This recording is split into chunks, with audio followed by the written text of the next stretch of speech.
In this chapter, we'll return to audio recording and look at some of the more advanced features in Cubase. We'll explore the project folder contents, using track presets to overdub an electric and a bass guitar, the new VST amp rack, how to punch in and punch out, vocal comping using the new lanes feature, and vocal editing using Very Audio. Let's take a moment and look at what's changed inside the project folder. You can see that Cubase has automatically created a lot of files here. The audio folder has a copy of every take. The images folder has peak files, which are waveform images for every take. There are backup files from every autosave, and there's also an edits folder to save audio files which we've modified. Finally, there's the main Cubase project file, which has a .cpr extension. All of these files and folders are necessary for your project to work. We'll look at how to handle them in a later chapter.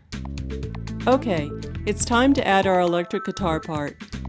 Open the project menu, select Add Track, and then choose Audio.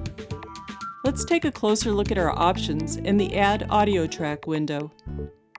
The selections for Count, Configuration, and Speakers all look good.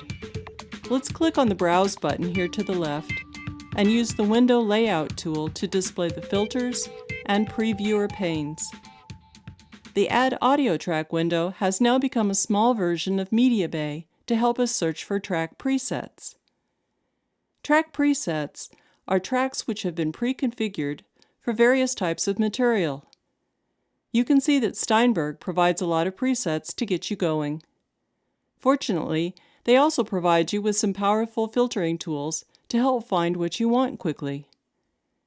The Filters pane on the left is easy to use. The Filters pane is where you set up search criteria. The Results pane on the right displays everything that matches those criteria. First, select which type of filter you want, attribute or logical. Let's start with attribute. The Filters pane now presents 5 columns of attributes such as category and style. Begin on the left and select a category of instrument. For our example, we want guitar, plucked. Notice that some categories are grayed out. This means that there are no results that match that category. For example, there are no track presets for accordion. Click on Guitar, Plucked, and notice that the Results pane changes from 500 results. Let's move to the Style column and select Jazz. You can also adjust the column headings like this.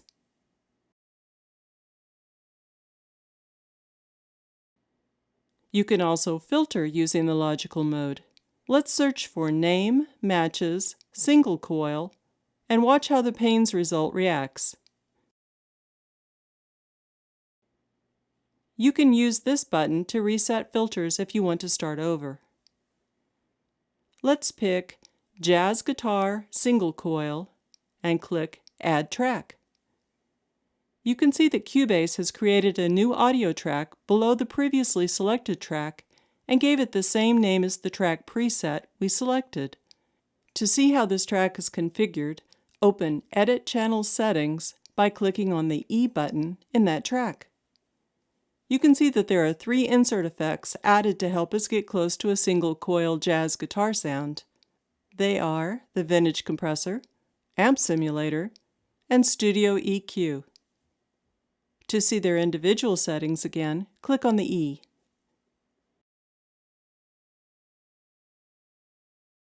Of course, a track preset is only a starting point. You can adjust all of the track settings to suit your music. Let's rename our track as simply Lead Guitar, and we'll try a take. For this pass, we'll have our musician Dave plug directly into the MR816X audio interface. No amp and no microphone. This will help demonstrate how much tone and character Cubase can deliver. Since the lead guitar only plays during the middle of the song, we'll start this take at about 8 bars before the solo. This should give Dave enough time to get into the groove. Since we're not using a microphone, he can simply use the control room monitors and play along with the song.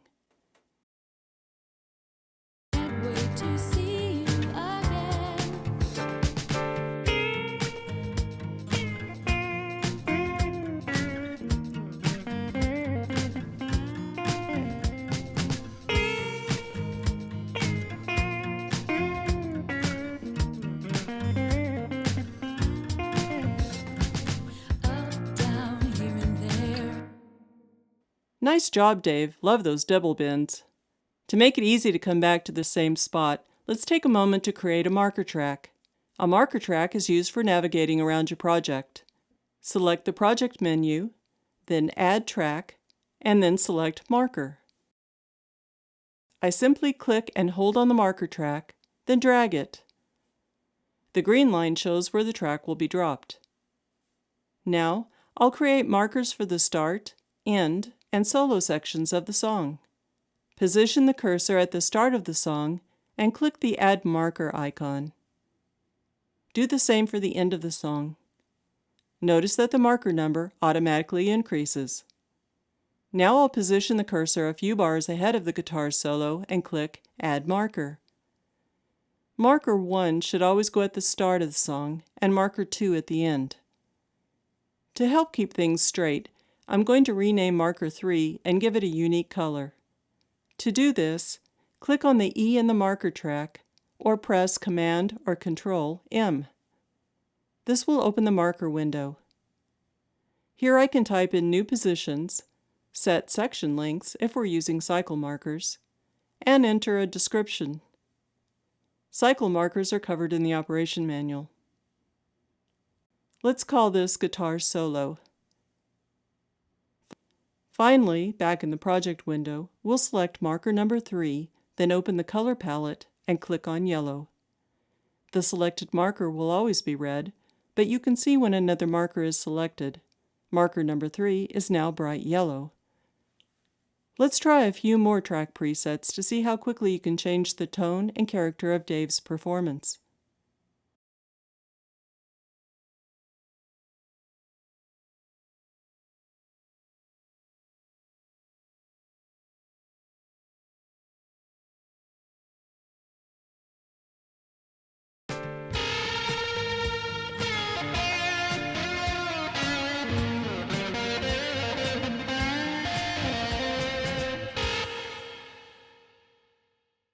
Wow. Interesting, but probably too much for this song.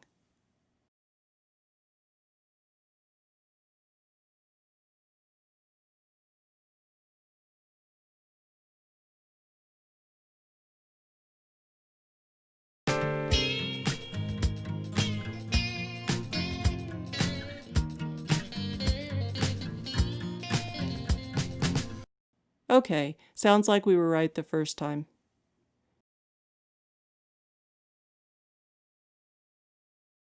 Let's use the new amp rack to make a few adjustments. First, open the editor for the lead guitar track. Now, let's replace the Amp Simulator plugin with the new VST Amp Rack plugin. This very cool new plugin gives you all the tools a guitarist would want. First, make sure to open the extended display by clicking on the light gray icon in the top of the cabinet. There are 6 tabs at the top of the cabinet that let you select pre-effects like chorus, amplifiers, cabinets, post-effects, microphone position, and a master section.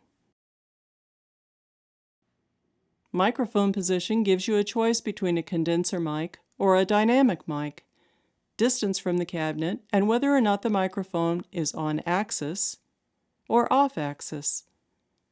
Of course, you still have the standard tone controls on the face of the unit. You can click these icons at the side to see your pre- and post-effects. And you can click this lock icon to link or unlink the amplifier and the cabinet selections. When all your settings are dialed in, you have the option to switch back to Hide Extended Display to save display space. Use the cube icon to save your settings as a preset. Now let's store all of this as our own track preset. Right-click or Command-click on the track and select Save Track Preset. Let's name this one Dave's Guitar. Now we can quickly recall these settings on future projects. Our song's coming along, but we really need a bass guitar to lock down the rhythm section. First, we'll create a new audio track for the bass using a track preset. Now, we'll have Carter plug his bass directly into the audio interface. Okay, let's give it a try. What's torn us apart, up, down, here and there. My love's gonna get you. Don't hide my friend. After the storm. Pretty good, but there's one rough spot in the middle.